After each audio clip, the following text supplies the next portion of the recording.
Hello बच्चों, welcome back to my channel RM study time. आज हम लोग जा रहे हैं क्लास 8th की इतिहास का लेसन नंबर 10 अंग्रेज भारत छोड़ने को विवश।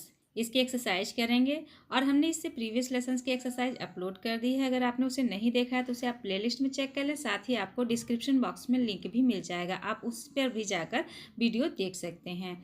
और अगर आपको वीडियो हेल्पफुल लगे तो प्लीज़ लाइक करें। तो चलो वीडियो स्टार्ट करते हैं। इस पाठ का नाम है अंग्रेज भारत छोड़ने को विवश। इसमें क्वेश्चन नंबर 1 है, बहुविकल्पीय प्रश्न है जिसमें आपको 4 ऑप्शन मिलेंगे, जिसमें से एक सही है, उस पर आपको टिक लगाना है। क्वेश्चन नंबर 1 है, भारतीय स्वाधीनता अधिनियम पारित हुआ। भारतीय स्वाधीनता अधिनियम पारित हुआ 1947 ईस्वी में। ठीक है, हमारा देश कब आज़ाद हुआ था? 15 अगस्त 1947 ईस्वी में। तो उसी समय भारतीय स्वाधीनता अधिनियम भी पारित हुआ था। नेक्स्ट क्वेश्चन है, फॉरवर्ड ब्लॉक का संबंध है, इसका उत्तर है घ, सुभाष चंद्र बोस से। ठीक है, सुभाष चंद्र बोस ने 1939 ईस्वी में फॉरवर्ड ब्लॉक नामक संस्था की स्थापना की थी। प्रश्न नंबर 2 है, अति लघुत्तरीय प्रश्न। इसमें प्रश्न नंबर 1 है, सत्याग्रह करने वाले पहले व्यक्ति कौन थे? सत्याग्रह करने वाले पहले व्यक्ति कौन थे? इसका उत्तर है, सत्याग्रह करने वाले पहले व्यक्ति विनोबा भावे थे। सत्याग्रह करने वाले पहले व्यक्ति कौन थे? विनोबा भावे। नेक्स्ट क्वेश्चन है, तुम मुझे खून दो मैं तुम्हें आज़ादी दूंगा। यह कथन किसका है? इसका उत्तर है, यह कथन सुभाष चंद्र बोस का है। किसका है? सुभाष चंद्र बोस जी ने कहा था, तुम मुझे खून दो मैं तुम्हें आज़ादी दूंगा। प्रश्न नंबर 3 है, लघु उत्तरीय प्रश्न, जिसमें प्रश्न नंबर 1 है, अंग्रेज भारत छोड़ने के लिए क्यों विवश हुए? किन्हीं 3 कारणों को लिखिए।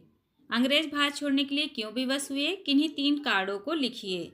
इसका उत्तर है, अंग्रेजों के भारत छोड़ने के 3 मुख्य कारण निम्न हैं। नंबर 1, अमेरिका और रूस यह दोहराते रहे कि द्वितीय विश्व युद्ध स्वतंत्रता और लोकतंत्र की रक्षा के लिए लड़ा जा रहा था। वे नैतिक रूप से भारत की स्वतंत्रता का समर्थन करने को बाध्य थे। नंबर 2 है, इंग्लैंड में लेबर पार्टी सत्ता में आई। उसने भारत और विश्व की परिस्थितियों को ध्यान में रखकर भारत को स्वतंत्र करने की घोषणा की। नंबर 3, द्वितीय विश्व युद्ध के बाद अंग्रेजों की सैन्य शक्ति घट गई थी। उनके उपनिवेशों में स्वतंत्रता की निरंतर मांग बढ़ रही थी। आज़ाद हिंद फौज ने सैनिक विद्रोह को प्रेरणा दी।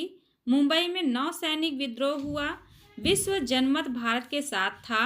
संयुक्त राष्ट्र संघ, जिसके संस्थापकों में भारत भी था, भारतीय स्वतंत्रता की उपेक्षा नहीं कर सकता था। ठीक है, तो द्वितीय विश्व युद्ध के बाद अंग्रेजों की जो शक्ति थी वो कम होने लगी थी। उन्होंने जिस जिस भी देश पर कब्जा किया था सभी अपने लिए स्वतंत्रता की मांग करने लगे थे, और यही सब कारण था कि अंत में अंग्रेजों को भारत छोड़कर जाने के लिए विवश होना पड़ा। नेक्स्ट क्वेश्चन है, कैबिनेट मिशन से आप क्या समझते हैं? कैबिनेट मिशन से आप क्या समझते हैं?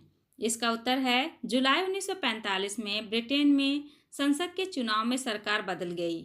वहां मजदूर दल के नेता एटली ब्रिटेन के प्रधानमंत्री बने। मजदूर दल के नेता भारत की स्वतंत्रता के पक्षधर थे। इस परिस्थिति में इंग्लैंड के प्रधानमंत्री क्लीमेंट एटली ने भारतीय नेताओं से विचार विमर्श करने के लिए अपने मंत्रिमंडल की ओर से कुछ सदस्यों की एक समिति 1946 ईस्वी में भारत भेजी। इस समिति को कैबिनेट मिशन कहते हैं। ठीक है, तो जो अंग्रेज ने जो मंत्रिमंडल यहाँ पर भेजा था भारत में विचार विमर्श करने के लिए, उसी को ही कैबिनेट मिशन कहा जाता है। प्रश्न नंबर 4 है, दीर्घ उत्तरीय प्रश्न, जिसमें प्रश्न नंबर 1 है, 1935 ईस्वी के अधिनियम के अंतर्गत प्रांतों की सरकार क्यों गठित की गई? 1935 ईस्वी के अधिनियम के अंतर्गत प्रांतों की सरकार क्यों गठित की गई? इसका उत्तर है, सन 1935 ईस्वी में अंग्रेजों ने भारतीयों को प्रसन्न करने के लिए सन 1935 ईस्वी का अधिनियम पारित किया। इसके अंतर्गत प्रांतों को कुछ सीमा तक स्वायत्तता प्रदान की गई। प्रांतों में प्रांतीय स्वायत्तता की व्यवस्था की गई। केंद्र में अखिल भारतीय संघ की स्थापना की गई। इस संघ में भारत के प्रांतों तथा देशी रियासतों को शामिल किया गया। यह भी व्यवस्था की गई कि केंद्र की विधायिका में देशी राजाओं द्वारा मनोनीत प्रतिनिधि भी रहेंगे। अतः इस अधिनियम के अंतर्गत प्रांतों की सरकार गठित की गई।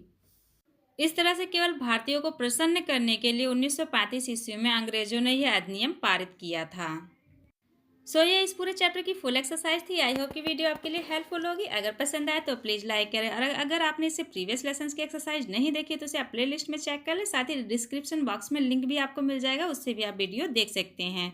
सो it's enough for the day. We will meet again in next video. Thanks for watching this video.